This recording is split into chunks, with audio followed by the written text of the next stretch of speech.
Hello, everyone. My name is Heidi Brown, and I'd like to welcome you to our home buyer webinar tonight to tell you how you can buy a home in this market. You've probably heard how crazy the market is, and I heard it all as well. And I know that it's challenging and prices have gone up, but I've been in the real estate game for quite a few number of years, and I've bought in some properties all on my own, and so I've become a landlord along the way and done countless renovations, and I eventually ended up becoming a realtor. But I take all of those experiences, and I've had to be creative to make those things happen over the years. And I created this really to sort of create a different narrative and maybe give some people some new ideas or ways to approach things to tackle this, because real estate is a long-term game and the goal is to get into the market, and once you're in, it just becomes easier and you can really roll things along. So you can always be moving forward to where you want to go, but starting small or just starting in the market is the important thing. So I want to give you some ideas along here with my esteemed co-panelist Joe Gianola, that you'll meet shortly, from a mortgage perspective. So thank you very much for coming. We have the chat going. If you have any questions, pop them in there, and Joe's going to be monitoring that. We'll be answering them when we can, and if not, at the end for sure. So I had mentioned Joe Gianola. He will be speaking shortly. He's with Mission 35 Mortgages, and we're very fortunate to have him here today because he brings a wealth of knowledge. He's very entrepreneurial, but one of his previous roles was sitting on the other side of the lending table, granting those or declining applications for mortgages. So he was making the decisions on those mortgage decisions, and so he knows what lenders look for. So that now that he's on the other side where he's bringing people to the lenders, he knows, as what he says, which landmines to avoid. So we're really lucky to have him, and he's got great information for us in a little bit. So tonight, we're going to be going over basically a couple of key things that you might want to consider and plant that seed to keep an open mind and get creative about different options you may or may not have thought of. I want to talk about briefly the whole concept of renting versus buying. I mean, I'm a big believer in buying real estate. It's really afforded me some really great opportunities in my life, and I'm very thankful for them. And I think that if there's a will, there's a way that everyone deserves that opportunity. The market is forever changing, but I'll give you a quick snapshot of what's going on there. Joe will tell us the things that we really need to have in place for financing a property, because without the financing, you don't get a property. So his information is critically key. And then we'll be giving you some examples and some creative ways and alternative ways to approach some of the lending opportunity or home buying opportunities ahead.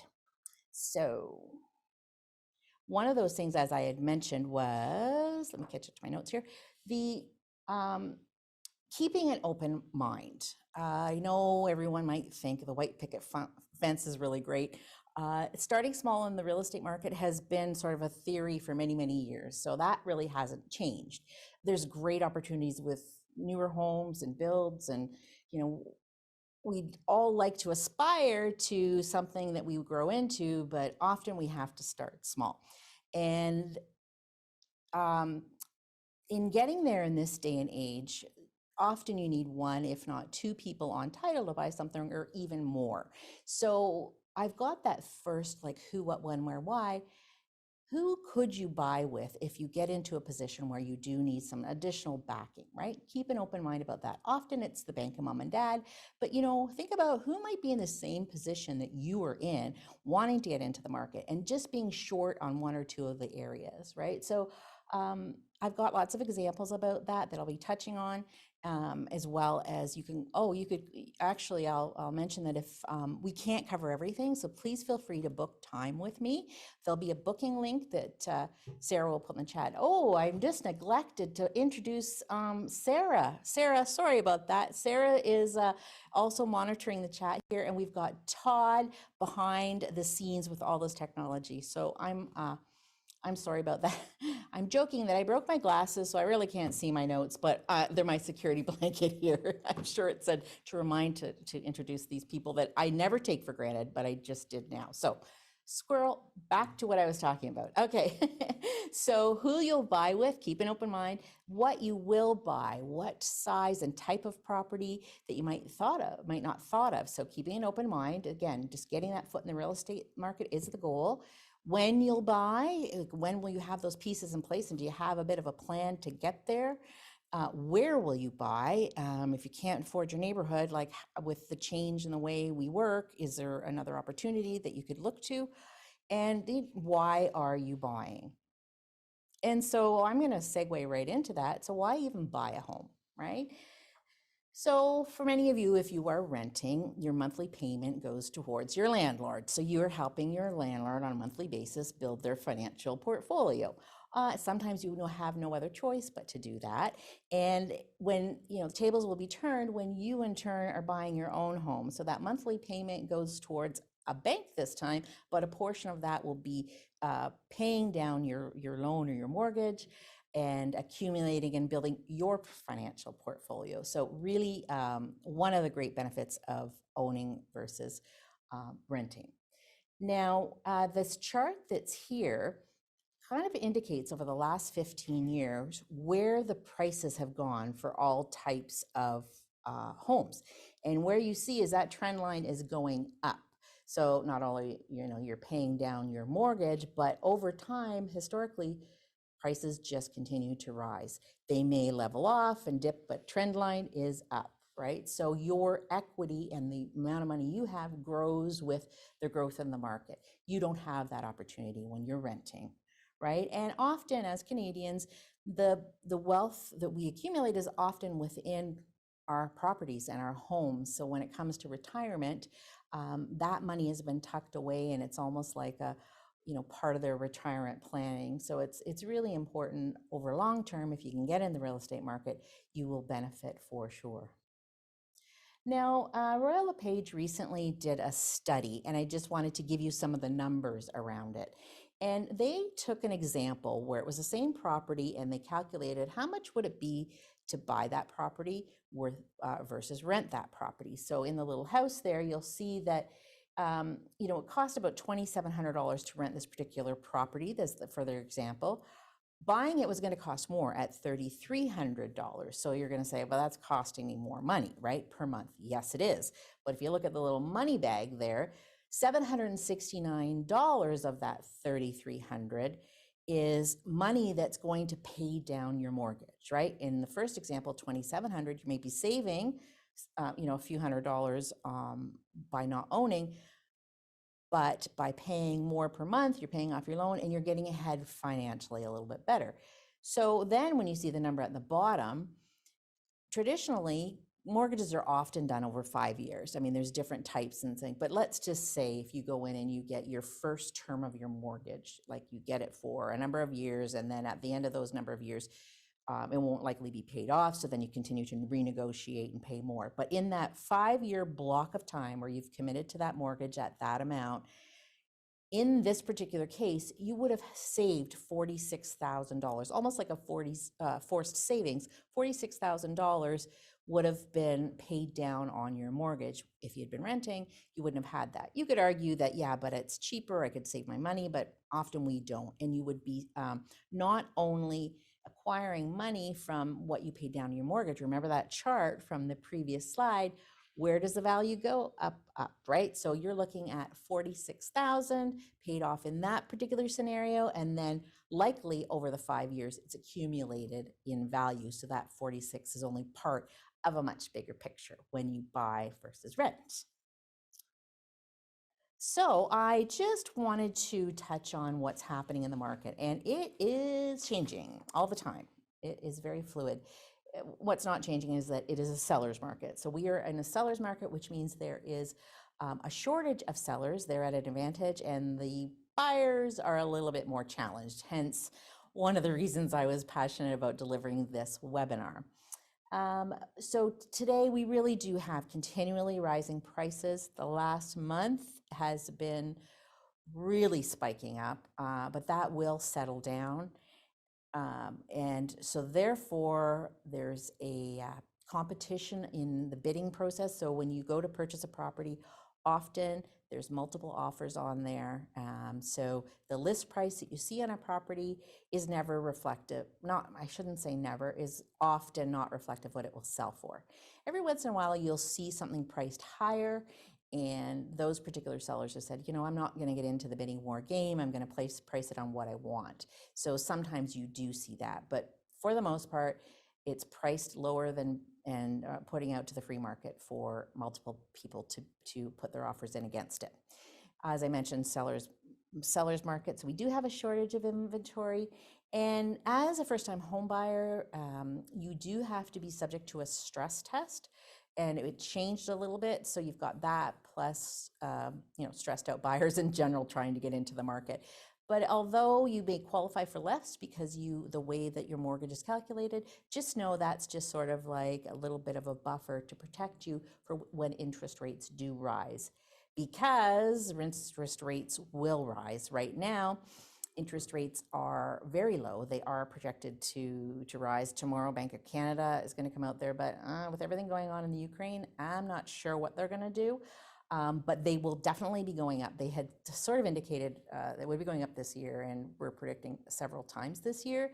But with the unrest going on across the pond, I don't know what that will do. So we'll just have to wait and see. But whenever there's sort of a shift in things like that, it could correct the market or change it a little bit. But we are pretty much believing that we're rooted in a seller's market for the bulk of the year. What else is an opportunity for us is that in the last 2 years, many of us have been working from home. And so that's made us relook at how and what and where we work. So that's really an opportunity for you to look at things a little bit differently than you did before as a commuter. So therefore, you take these things in place and you keep that who, what, when, where, why are we going to places? And there's lots of opportunities to get creative and innovative. So it's really unconventional times here. So really, I just want to reinforce this unconventional thinking and being a little entrepreneurial and how you can pull some things together if it's your first go into the market. Not always, but I mean, it's always good to look at things from multiple areas. So that's enough of me for now. I am so pleased to be able to now allow Joe to talk and introduce to him, and he's going to talk about sort of the 3 key elements that you need when you go to buy, and some suggestions on when you don't have all of those elements. So over to Joe for a while. Thank you very much, Heidi. Hello, everybody. There's a little chat box at the bottom if you want to ask questions, and we'll try to get to all of them probably at the end of the presentation, I would imagine. So I'm just going to touch on some really basic stuff that you should know before trying to qualify for a mortgage to buy your first home. First being income. As you know, the real estate market is incredibly competitive. Prices are insanely high. So you do need quite a bit of income to be able to buy something in this market. So I would say a good number you want to hit is somewhere between $100,000 and $150,000 a year. It's very difficult to buy a house on your own. So usually when people buy their first home, there's usually 2 or a lot of times 3 or 4 applicants. So definitely consider partnering with someone, whether it be a family member, friend, cousin, business partner, so on and so forth. And we'll talk more about that later. With regards to income, if you have any sort of inconsistent income, meaning if you're self-employed or if you have a job where you're paid hourly and the hours aren't guaranteed, or maybe if you're a commission employee, those types of jobs usually require a 2-year history. And we usually use a 2-year average. So it'll be like your last 2 years T4 slips or your tax returns, your T1 generals, your notice of assessments. Any job where you have guaranteed hours, or if you're paid a salary, that's really simple. We just need a pay stub and a letter of employment. Okay. There's lots of different income sources out there. I'm just touching on the most basic, most common ones. Down payment. This is probably the most important part. In this market, 20% down payment goes a long way. That doesn't mean that you can't buy a house with less than 20%. I'm just saying There's way more opportunities, way more lenders, way more flexibility when you do have 20% down payment. So I always say when you're buying your first home, that's always the best time to ask for favors, right? That's the time where you want to, ask mom and dad, brothers, sisters, so on and so forth, if they can help you out with a down payment. If you do have if your down payment is less than 20%, there's still options. You could go as low as 5% down. It's just, it really restricts the affordability, and you really have to have perfect credit and very stable income to qualify for a mortgage like that. Okay. There's also a cost to those mortgages. You have to pay like an insurance premium. Okay. You don't have to pay it out of pocket. It just kind of gets added right onto your mortgage. Okay. And then the last thing is credit. So, as long as you have decent credit, you don't have any collections or any late payments or anything like that. As long as your credit score is over 700, that's a good enough score. Okay. The most important thing is not having too much debt, right? If you go and buy a Mercedes and you have a $1,200 a month payment, that is going to destroy your mortgage application. Okay, so try to buy the house before you buy the car. Those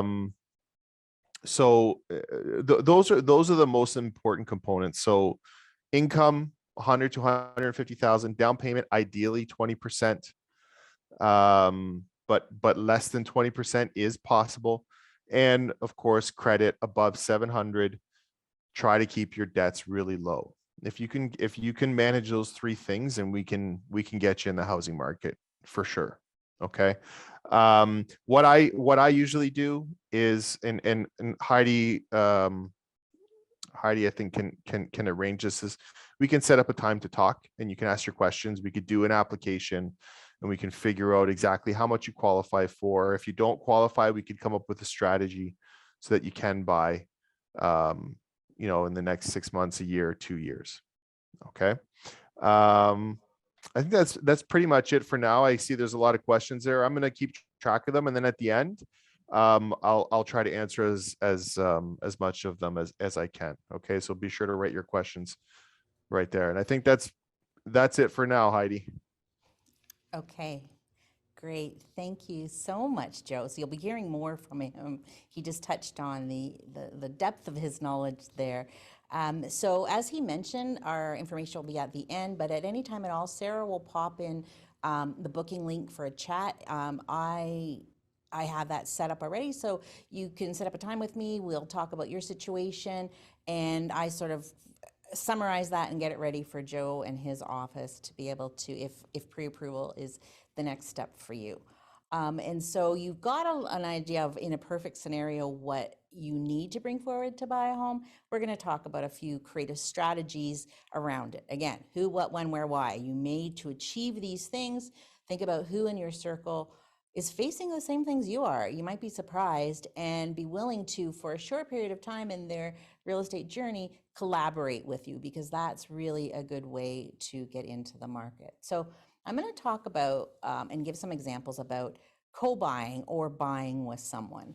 So what is that? Well, that's when you've got somebody that's going on title, that's putting their name on the either like on the deed, going to be living there, not living there. It can come in all types of scenarios, but that's buying a property with someone. Now that may be risky, you may think, because, well, that's kind of like a marriage or something. I mean, you're committing to a financial obligation together. However, before you get into that, great advice from a lawyer. You want to set up the, sort of a trust agreement or some type of agreement, and negotiate what you're going to do in advance. So if you approach it as, well, we're going to take this 5-year horizon, and we're going to, buy this property together. And then at the end of that, we'll determine, what we do, and determine whether one buys out the other as an option, or you liquidate, whatever that is. Plan it out in advance, and you're in the market. So then it's always easier to buy the next property when you've got the one and you've got the experience and you're building equity each and every month. A couple of quotes is the Remax did a study that, more than a third of people are looking at these kinds of alternatives because conventional ways, remember, it's time for unconventional thinking. The bank of mom and dad are often someone that may co-buy. And some moms and dads have deeper pockets, but if they've been in the real estate market a while, they've done well. So you can take that approach with them. The recent CIBC study said it was $82,000 is what mom and dad are advancing. It's actually closer to about 120 in the Toronto area. And that sounds like a lot, but if mom and dad have had their home for a long time, it's doubled in the last few years. So there may be an opportunity. And if they're risky because they're approaching a retirement, there's always the co-buy, co-benefit, so that it could be like a collaborative again, and whatever proceeds there are can go towards their retirement. So it's not really a gift, it's a co-buy. Sometimes that money's a gift, but just keeping that open mind and having a really good sales pitch, because that's there. So I want to give you an example of Chris. Chris bought this house for me, and he was in his 20s, and he was an electrical apprentice living at home. Really wanted to get this home. He loved it. It's on the river, but he knew he wasn't going to be able to do it. So he went to his grandmother, and grandmother helped him with the down payment, and his grandmother went on title.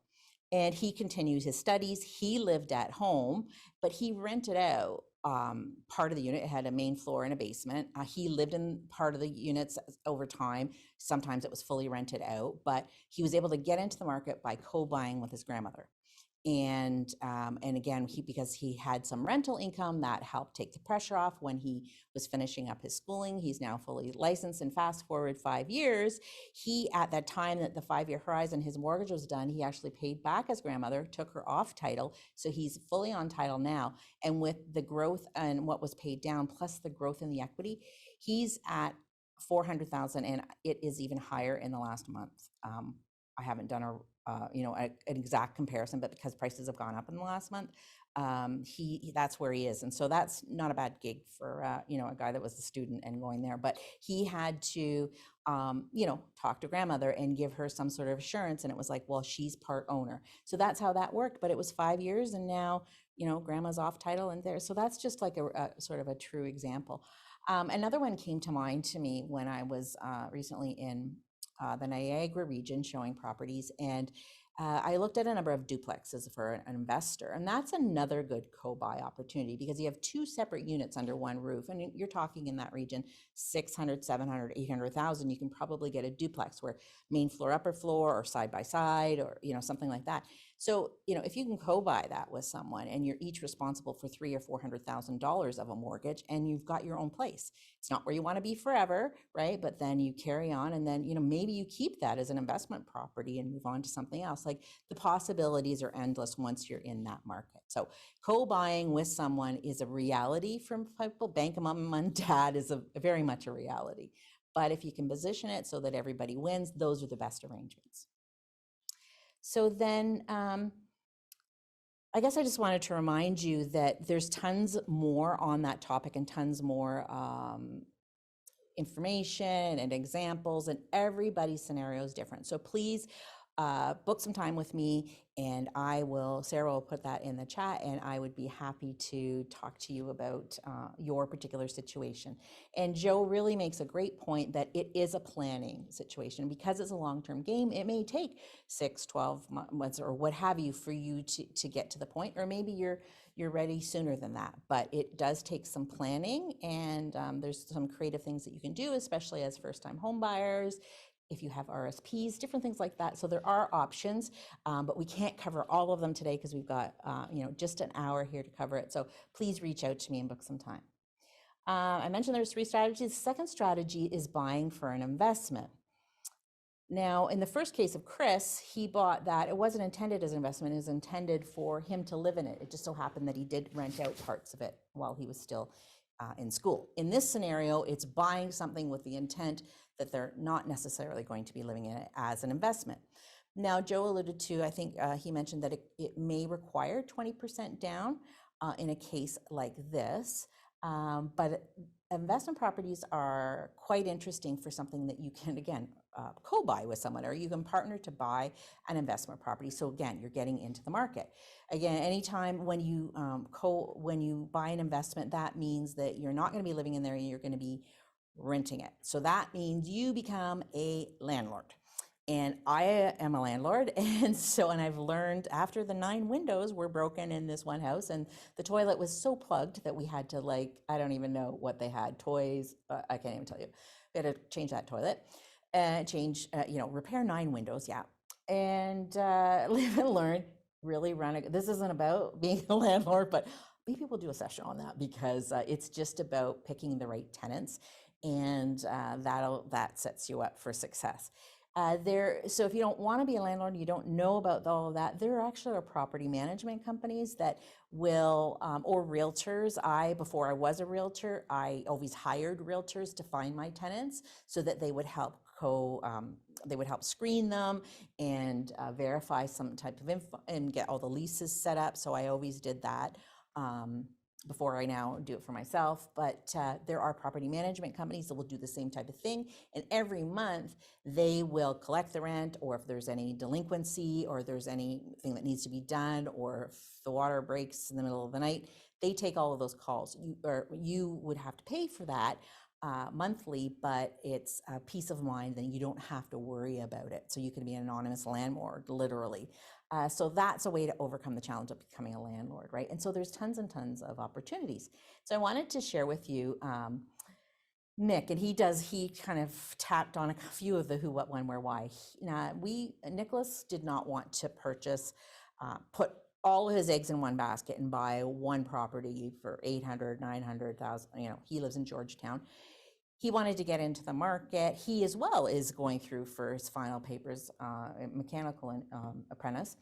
And so he had a budget. He wanted to buy it on his own.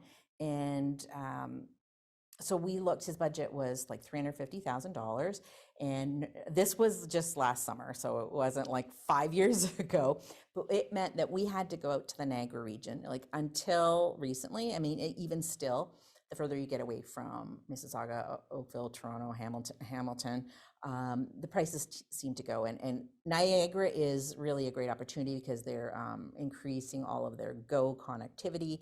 You've got the QEW, prices are going up, but they're not as high as some of the other regions, but it's a little further out.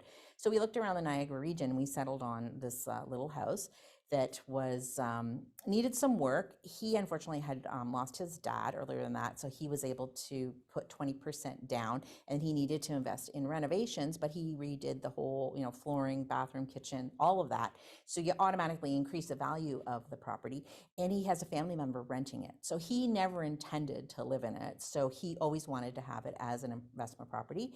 And with the improvements he's done, it's already gained, and every month he puts it down, pays down, and he sends me things from all over the place. He's looking at his next deal. So he doesn't care about buying his own house for his own purposes, because he'd rather have a few smaller properties, let that work for him, and then when all that catches up, maybe he'll get exactly what he wants using those properties or using something else. But his approach to enter the market was as an investor. And I mean, in this scenario, his mortgage payment, to give you an idea, is less than just around $1,000 a month.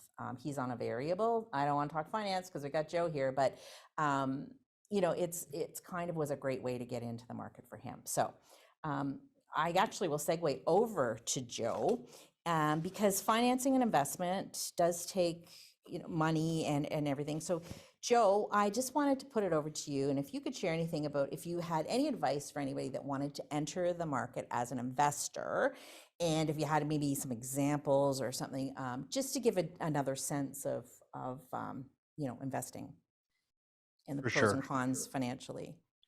Absolutely. Absolutely. So the key is, again, the more income, the better, and the more down payment, the better. Right. So co-signers, it's becoming more and more difficult to buy a house on your own. I have clients that make great income. I have clients that, as an example, like nurses that make like $90,000 a year. and they've got, you know, $30,000-$40,000 saved up, and it's, you know, with prices the way that they are, it's very difficult. 2 years ago, definitely doable, but now it's become very, very challenging. So, you know, getting people together, buying with someone, makes a huge difference. You know, like I said before, now's the time to ask for favors. Now's the time to talk to mom and dad, talk to grandma and grandpa, whoever, you know, whoever can help you out, talk to them. Even co-investors, like, you know, I have some clients who, uh, they'll like, somebody will give them money for the down payment and they don't go on title, but they do kind of like a side contract where, you know, I'm giving you this $100,000 and I own 25% of this home, like in trust or something like that. So, you know, kind of putting money together, you know, that it's going to be a safe investment, right? Because it's Canadian real estate. So, so that's another option. If you're looking to buy a property and rent it out, like your first house being an investment property, that's a great idea. Actually, that's a fantastic idea. Example, right? If you're, you know, you're young, you're still living at home with mom and dad, you know, maybe you buy something that's like incredibly affordable and just rent it out. Don't even move in, just rent it out and sit on it. And then when you're ready to move out, you can always sell it. And chances are you'll build up a ton of equity and you'll have a down payment for, like, you know, something nicer, closer, or what have you. My first purchase was not an owner occupied home. It was a rental property. I bought a little duplex when I was 23 years old, and that started the snowball effect, which led to another house and another house and another house. So just get anything. That first house is not going to be your last house. That first house might just be a little rental property just to get you going. Alternative lenders. So let's just say you have 20% down. If you have a 20% down payment, the world is your oyster. You could buy whatever you want as long as you have 20% down. I can find you a lender. Okay. You know, it might not be a bank, it might not be the best interest rate, there might be some fees involved with it, but if you're buying an investment property, your mortgage payment is kind of irrelevant. The most important thing is, are you making enough money in rent to cover your mortgage payment? If you are, then take advantage of it. You know, get in the market. A lot of people are scared to take on a mortgage because the interest rate is 1 or 2% higher. That property is going to go up in value so fast. You're going to make that money back in a month. Like, don't blink your eyes. Don't not buy something because the interest rate is 1 or 2% higher, or because you have to pay a 1 or 2% fee.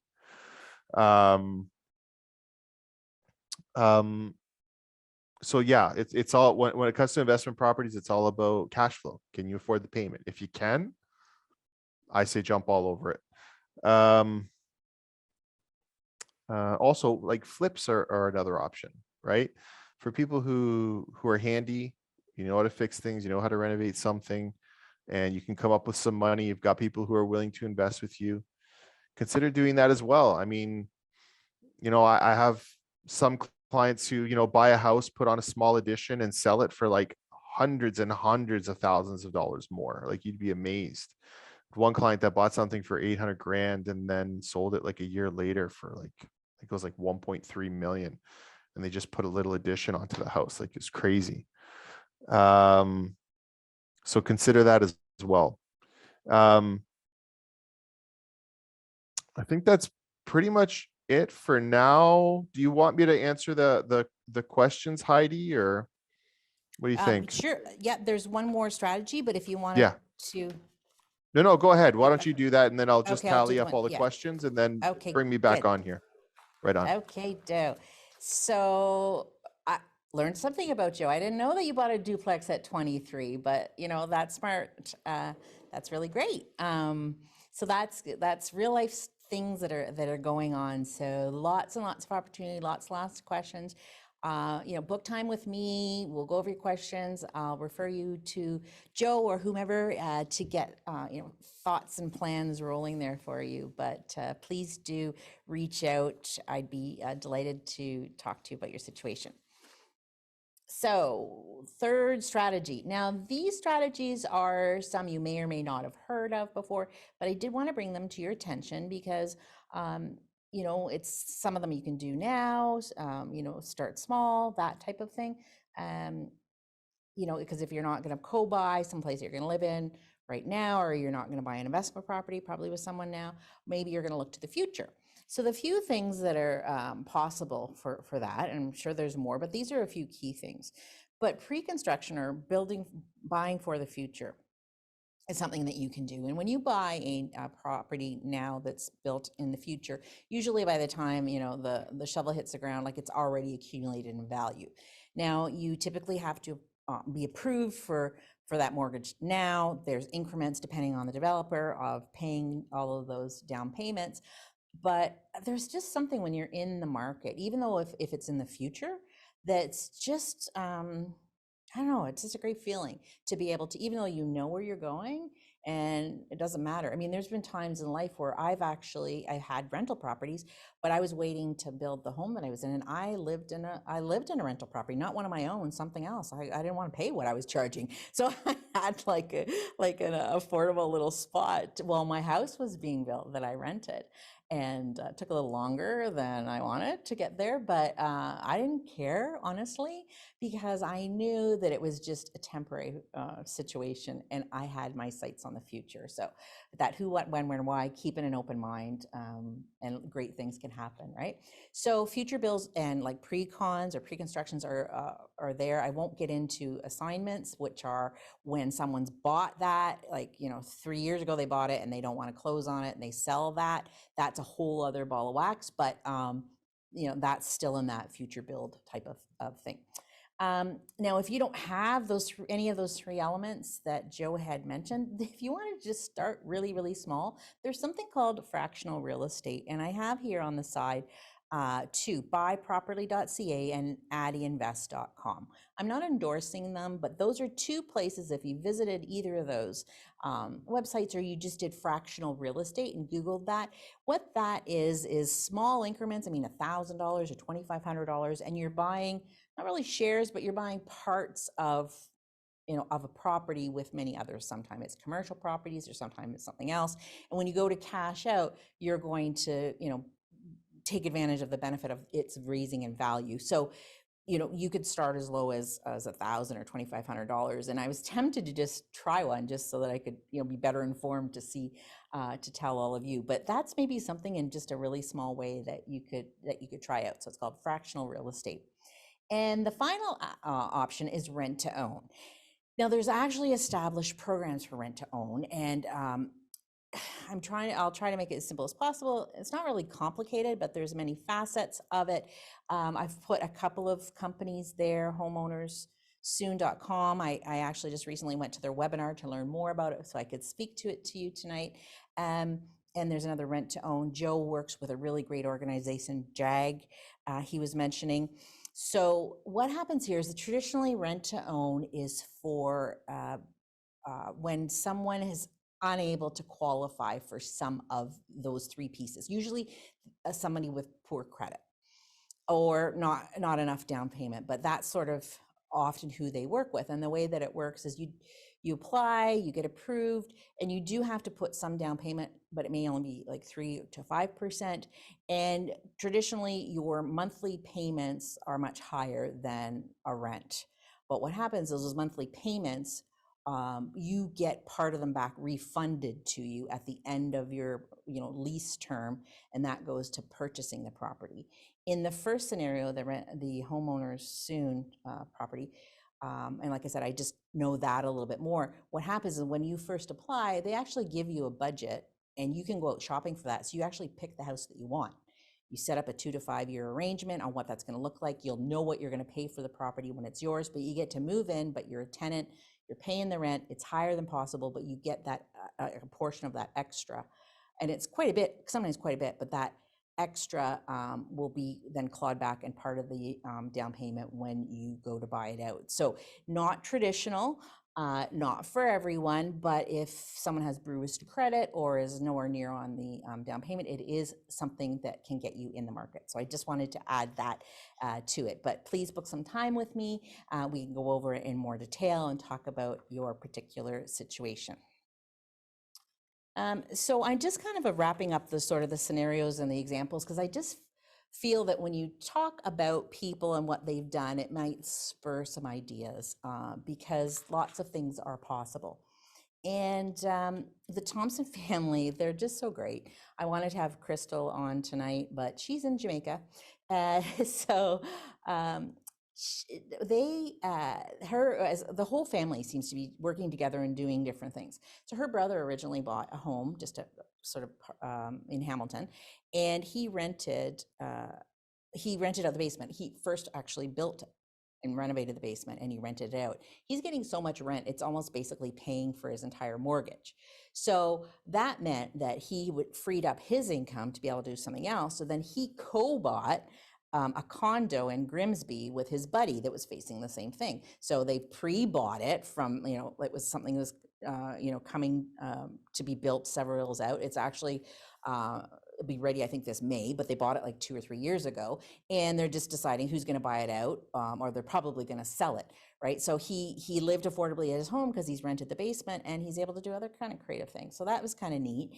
And then Crystal, the sister, she had a home with her husband, and they remortgaged it to do something, and they took that equity and they bought a cottage in Manitoulin Island, and that's their vacation property. But they only book, because Manitoulin's like 5-6 hours away, they only book a few weeks a year to drive up there. The rest of the time they rent it out, and it's like winterized, so year round. So it more than pays for itself. So they took that equity and spread it out. And then the other brother, he's like, hey, wait, what about me? He's been great. Parents plus them have taken that money, and they've actually bought 2 little vacation trailer, like Crystal Beach, something in Crystal Beach, and they rent them out for the season, right? They don't make as much because the fees are quite high, but they're making money. And so with the intent that when they get out of that process, and the extras that they do make now is building the younger brother that's not in the market, will get him in the market.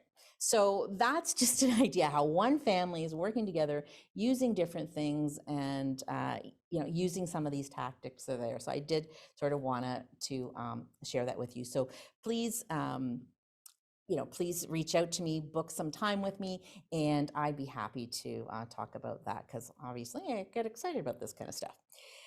So before we jump into the questions, I just wanted to wrap up my little things with something.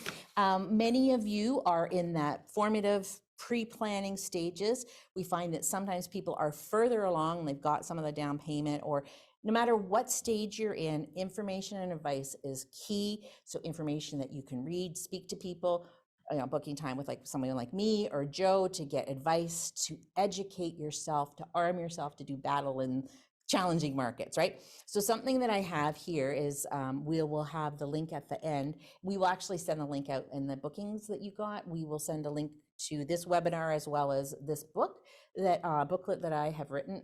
We will give you the downloadable link. If you send me your address, I can actually mail you a copy if you like.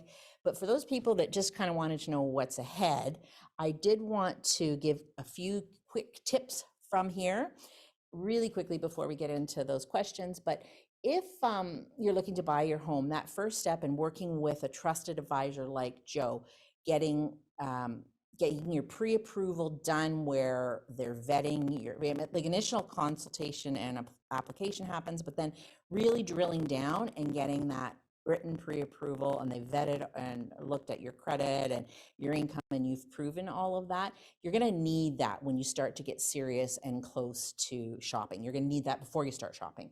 And so therefore, you want somebody that you can know and trust. You want your realtor, a mortgage lender, just like Joe, because he's great.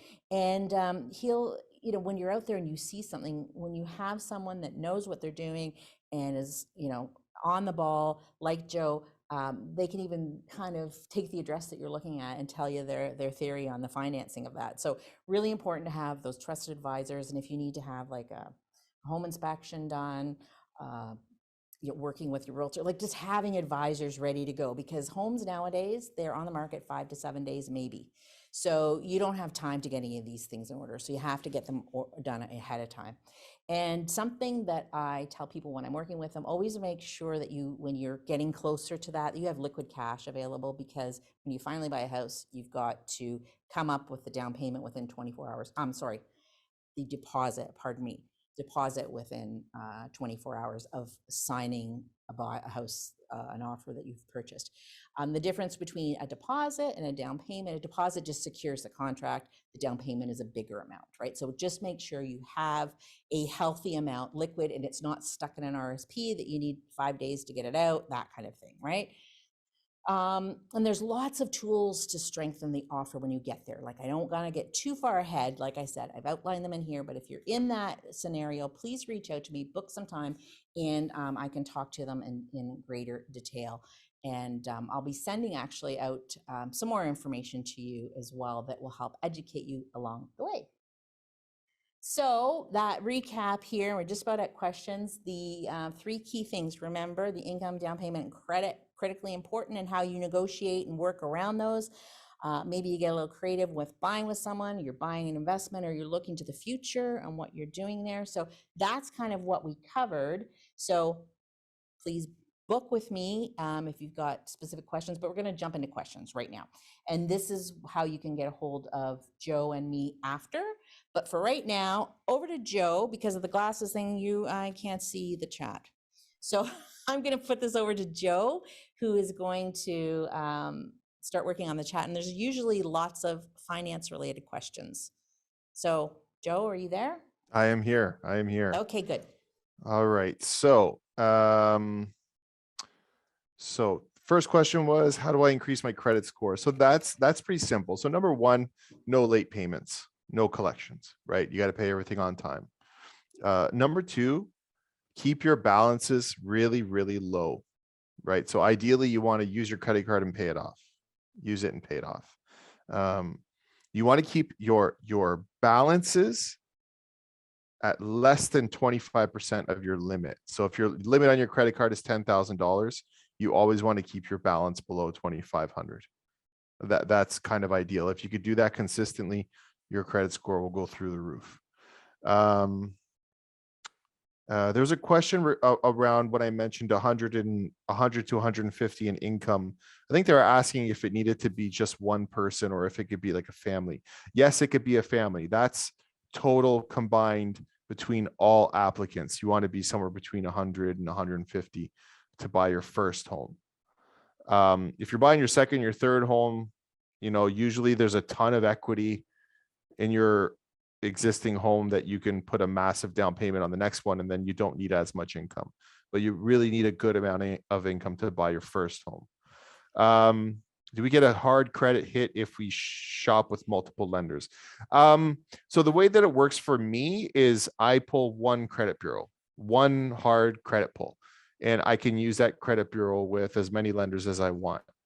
The credit bureau is good for 30 days. So usually what I do is when we do the original application, I'll pull credit, and then I won't pull it again until you've actually purchased a home, right?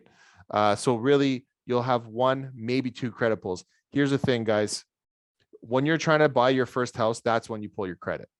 That's when it's most important to pull your credit. That is the whole reason why you have a credit bureau, is so that you could use it to buy a house. So don't be hesitant to pull your credit to get pre-approved for a mortgage, okay? There's one question, was can we buy with 68,000 a year? 68,000 a year is a really good income. Yes, you can, but the problem is that is the purchase price, right? It's hard to find a house in that price range. You could buy with the next question was, can we buy with minimum wage?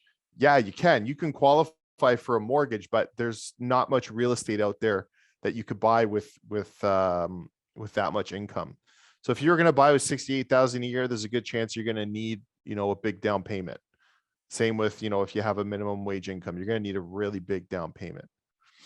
Or you'd have to buy somewhere, you'd have to go pretty far outside of the city to try and find something in that price range. There's a question about removing someone if they've co-signed for you, right? So that's simple. That's called a release of covenant. So say you buy a house with your dad, for instance, and 2 years later, you want you're doing good, you're making more money, your credit's great, and you want to remove your father from the application. That's no problem. You just go to the lender, they do an application. If you qualify, then they send paperwork to the lawyer's office, and then the lawyer will remove the co-applicant. It's called a release of covenant. Do it all the time. I think there's a question around how does that work with equity? Like, say, if your dad gave you a certain amount of money for down payment or something like that, does he get it back? That's a better question for a lawyer.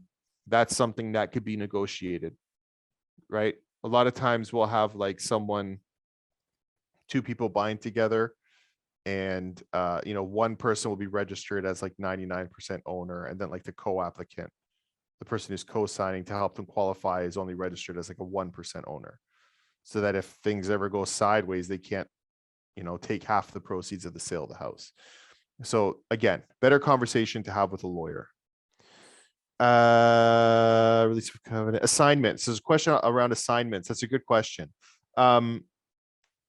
So an assignment is when, say, somebody buys a house through a builder and it's a really long closing date. So say it's like a 3-year closing.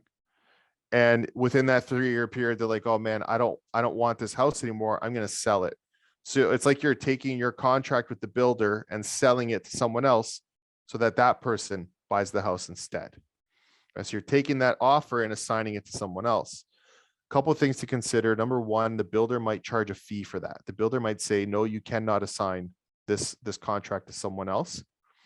If you, or they might say, if you're going to do that, I'm going to charge you $15,000.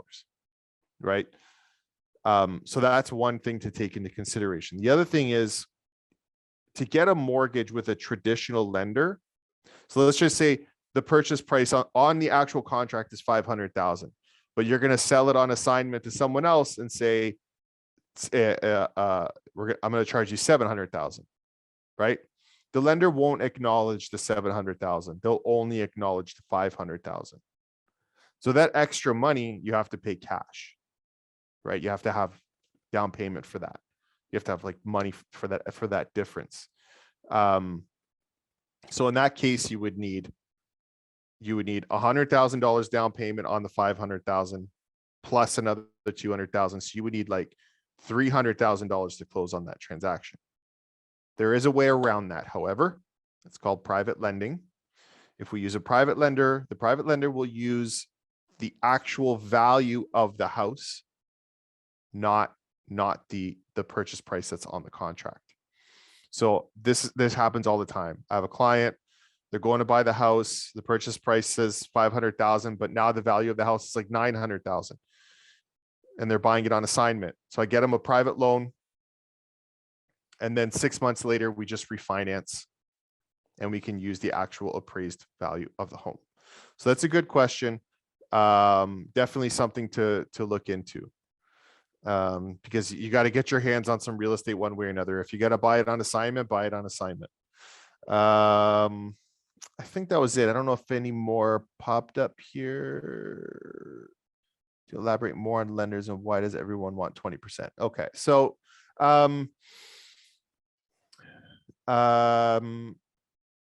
it's not that everybody wants 20%. It's just that it's easier. So think of it this way. If you buy a house for $100,000 and you put 20% down, if you don't make your mortgage payment and the bank takes your house back and they sell it, they only have to sell it for $80,000 to get their money back, right? If you buy a house for $100,000 and you only put 5% down and your mortgage is $95,000, then if the bank has to go and sell that house, then now they have to, and say they sell it for like $80,000. Well, the bank just lost $15,000, right? So whenever the smaller the down payment, the bigger the risk for the lender. So that's why we have the insurers. We have CMHC, we have Sagen, we have Canada Guarantee. What those companies do is if you don't pay your mortgage and the bank has to go power of sale and the bank goes to sell your house to get their money back, if there's a loss, those insurance companies will pay the losses to the lender. Okay. So that's why it's a very it's a risky mortgage for the lenders. So a lot of lenders won't touch those mortgages unless it's insured, unless it's protected by CMHC. Once you have 20% down, that's like the magic number where lenders are like, I can't lose money on this deal. I can't lose money. I don't need insurance premiums. I could do a 30-year amortization. There's no rules or restrictions from the government. I could do whatever I want, right? So that's why that it's not that they don't, the banks actually love those 5% down mortgages because it's insured and their losses would be covered if anything ever happened. But with 20% down, there's just way more options. You don't have to worry about the insurers. You can go to a million different lenders. I hope that explains it. How is the That's really deposit good. amount determined? What is the deposit amount? Yeah, so the deposit amount, that's negotiable, right? That's Heidi's department. You can, the more the better, obviously, right, Heidi? I guess that one's Yep. for you. Yeah, finally, and I have 1 minute left. So yes, the deposit is usually it's suggested on the listing on what they're asking for. They often are asking for higher and higher amounts these days. So it is a point of negotiation. However, one of the tips that I said, earlier that I give out to people is like whatever they're asking for the deposit, make sure you give that plus maybe even a little bit more and put it in the form of a bank draft so they know that you're serious. So, negotiating it down isn't as beneficial. So definitely giving them what they're asked for and maybe a little bit more. And it really depends on the property. It used to only be like you could put $500 down as a deposit, but now it's generally thousands, like 10, 20, 50,000, depending on the value of your property. The higher the value, the higher the required deposit, right? And then that's held in trust. So, it's protected if something happens, not to your own fault, like it is returned to you. That's a whole other conversation. But yeah, it's part of the purchase price. It would ultimately the deposit becomes part of your down payment. So Todd has set up this great little clock over here that just flipped to 8 o'clock, and I like to be punctual and on time. Don't forget, let me just pop that over. Oh, oops, did I just went too far? So Let's Get Real Estate. That was a brand I should mention that I'm actually Heidi Brown with Remax Escarpment, but Let's Get Real Estate is where I run these webinars through. So please visit letsgetrealestate.info. Don't forget to book time with me, and then you can get something like this. If you didn't get Joe's information, please reach out to me. I'm his gatekeeper. Did you know that, Joe? So, because we get a lot of questions and inquiries, and they're often finance related, and I try to help out. And there's just so many questions and so many ways that we can approach the real estate market. So thank you very much for attending and giving an hour of your time. Hopefully you found it beneficial. Please keep in touch. A survey will be coming out there. If there's any suggestions or something we can do, please do that. I'll be in touch just to see how you're doing, but you come and reach out to me if there's anything that I can help you with. I'd be glad to do that, and I know Joe would be as well. Thanks to Todd and Sarah who are behind the scenes making everything look fab, and we're going to wrap it up. So thanks very much and have a super night.